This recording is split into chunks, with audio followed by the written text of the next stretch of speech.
Hi everyone, hope you're well. Hope you've been enjoying this discipleship course. I know the gastric group I'm a part of, we've loved looking at these different topics and themes that have helped us explore what does it look like?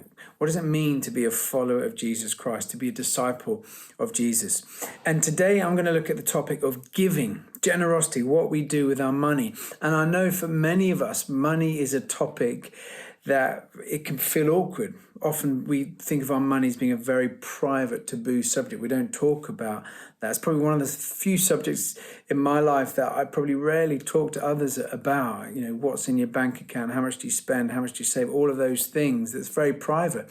Also, money can be a source of pressure, temptation. We can buy into this pattern of the world where the aim is to get as much money as we can, to save as much as we can, and then we'll feel happy, then we'll feel secure. Many people actually, money is a cause of great anxiety. A recent survey found that 70% of the British workforce describe their finances as either permanently precarious or say actually they're not managing to get by. And that was before COVID-19. And as we head into a recession, I know many of us are going to feel anxious, uncertain, and quite scared about money.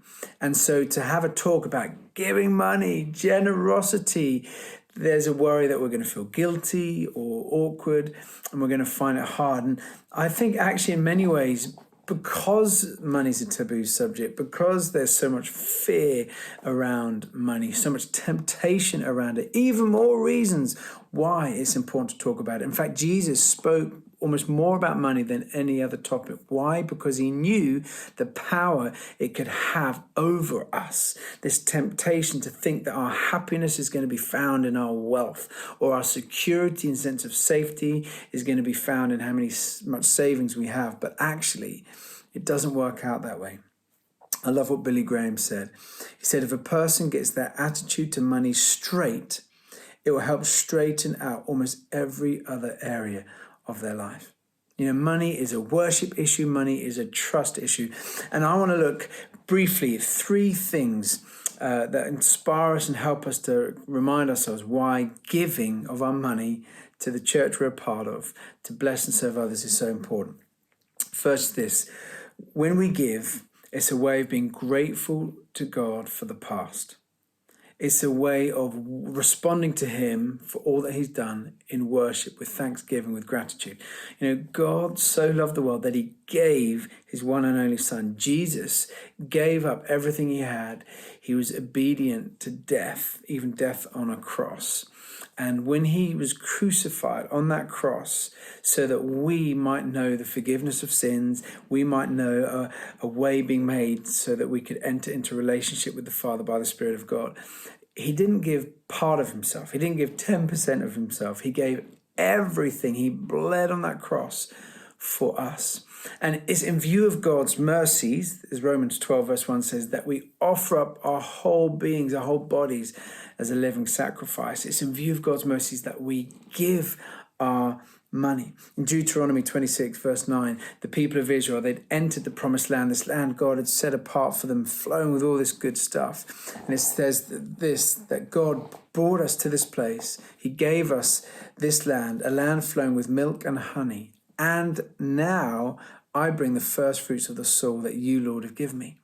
The people of Israel saying, God, you've given us all this stuff because of that. And now we will give you in response some of our first fruits.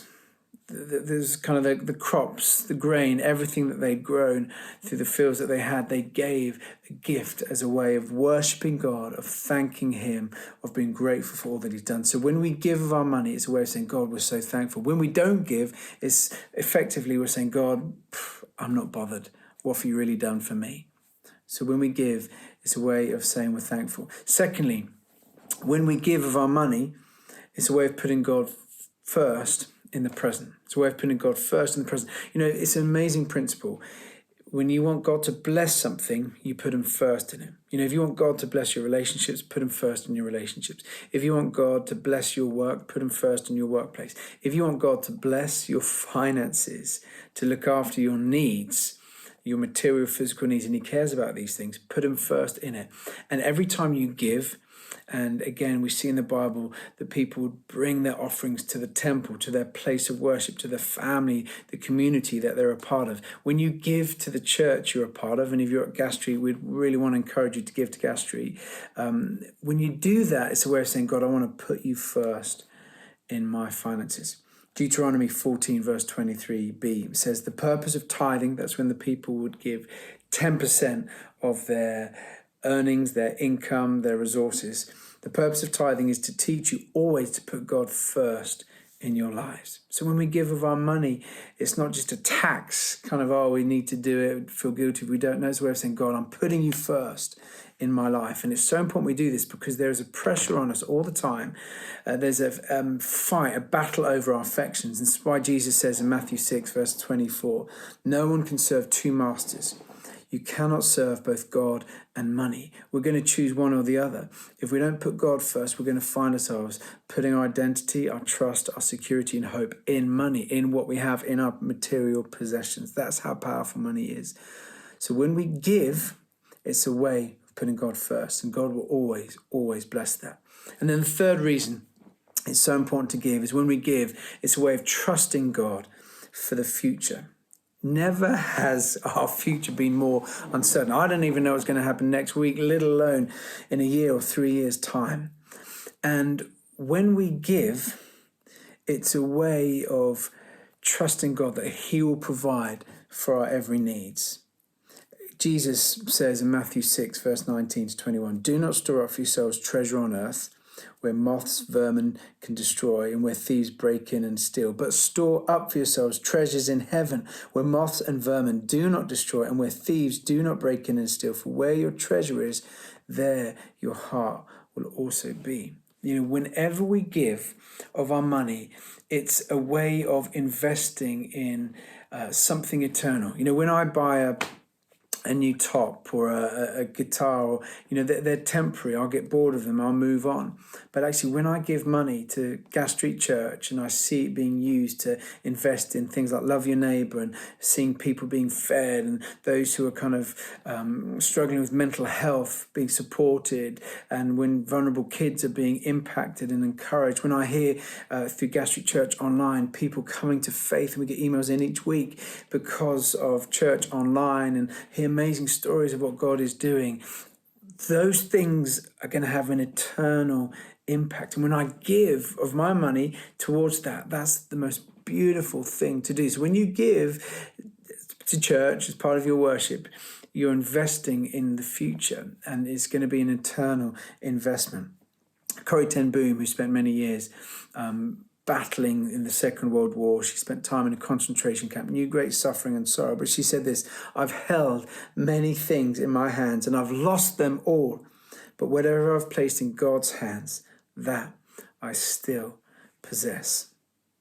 So when you give as part of your worship, as part of putting God first, to see the poor being fed, the prisoner being visited, the weak, the vulnerable, those on the margins being blessed and loved, when you see the spiritually poor, those who don't yet know Jesus, hearing the good news message of Jesus' love because of maybe money you gave towards that, that's going to have an eternal investment.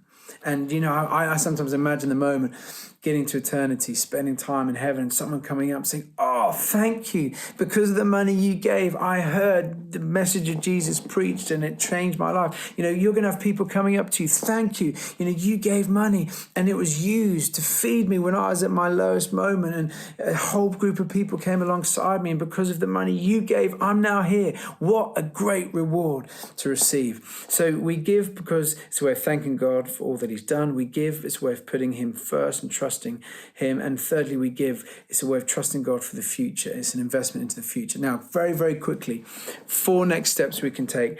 And then Gavin is just going to share a quick testimony of how God's blessed him in this area. You could become a first-time giver. Maybe you've never, ever given before.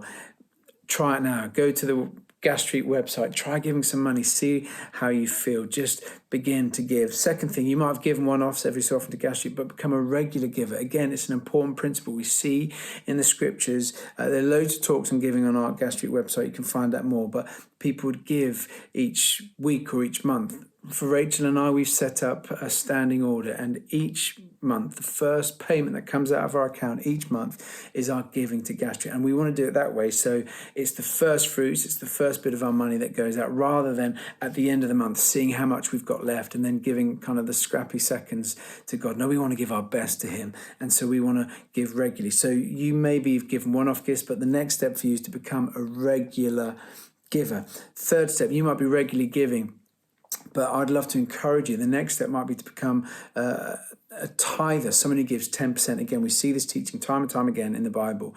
I actually think giving 10% is a great way of starting just to really exercise faith in our giving.